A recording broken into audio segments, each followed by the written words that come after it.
इसी भाव से कितने सारे भाव एक साथ एक ही भाव को पुष्ट करने के लिए प्रस्तुत हो जाते हैं कभी कभी।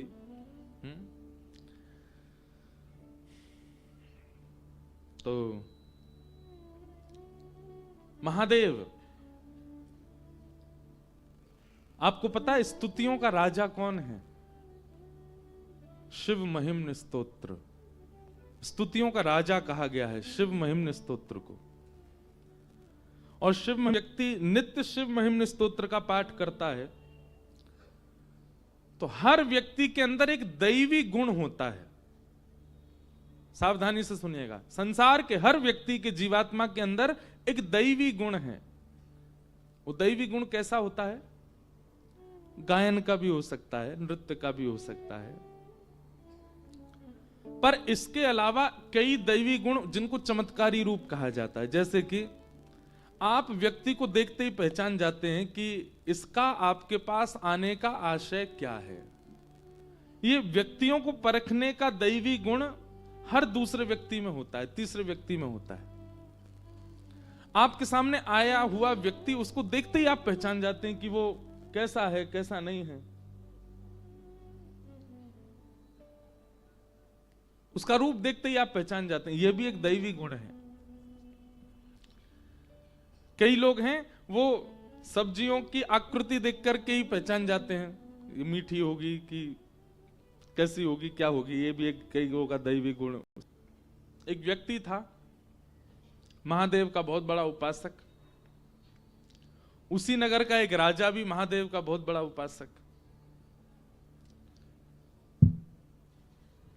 भक्ति में कभी कभी प्रतिस्पर्धा आ जाती है कि हम पहले जल चढ़ा दें महादेव पे, हमसे पहले कोई ना चढ़ा के जाए।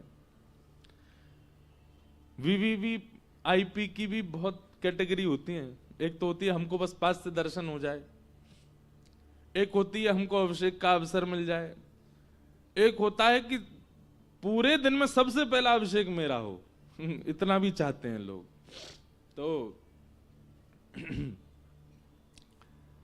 राजा जो था उसकी ऐसी स्थिति थी कि उसको रहता था कि महादेव पर दिन का सबसे पहला बिल्वपत्र मैं ही चढ़ाऊं, मुझसे पहले कोई ना चढ़ाए।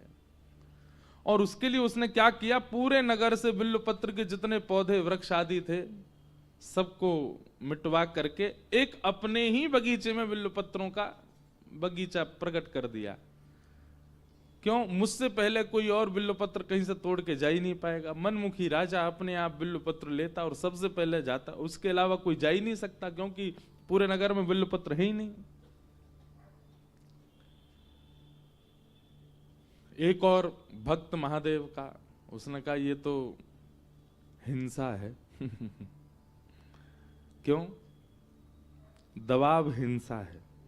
कल रात भर मेरे मन में यही चलता रहा। हमारे किशन जी ये सूत्र दे गए, महाराज जी दबाव हिंसा है। मैंने कहा हाँ।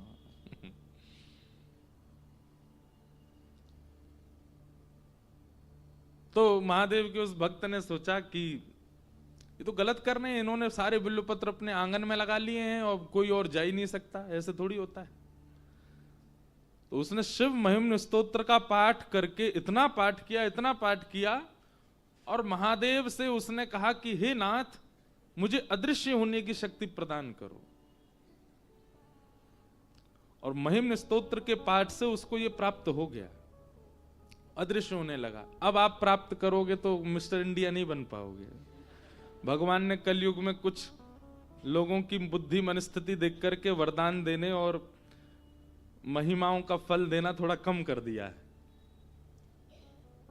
अब अदृश्य नहीं हो पाओगे। किसी के मन में अगर ये लोभ आ गया हो, ये बढ़िया बता रहे हैं। अब तो भैया एक बात हम बताएं, कलयुग में सारी स्तुति, सारे जब तब, सबका एक ही फल मिलेगा। क्या? आप सरल हो जाओगे, आप सहज हो जाओगे, आप दीन हो जाओगे।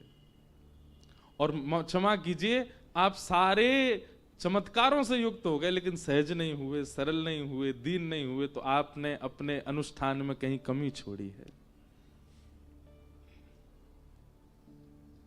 हरि जी मोहे संत हृदय कर दीजो, हरि जी मोहे संत हृदय कर। आज तक किसी ने महादेव से ये मांगा नहीं होगा कि हे नाथ मेरे हृदय को संत बना दो, मेरे हृदय को सहज बना दो। पड़ोसियों को देख के ईर्ष्या करता है ये, दूसरे के धन को देख के लोभ करता है ये, पर स्त्री पर पुरुषों के प्रति काम प्रकट करता है ये। हे विश्वनाथ मेरे हृदय को सरल बना दो। कभी कोई मांगता है?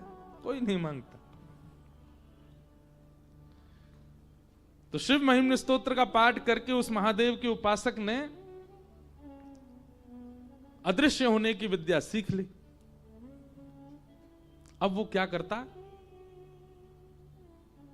रूप धारण करके सैनिकों के सामने चलता फिरता जाता और राजा के बगीचे से जाकर के एक एक बिल्व पत्र उखाड़ने लगता। सैनिक जैसी तलवार लेके उसके पीछे भागते और जैसे ही मारने के लिए जाते सो अदृश्य हो जाता और सारे बिल्व पत्र तोड़ करके राजा से पहले महादेव पर अर्पित कर देता।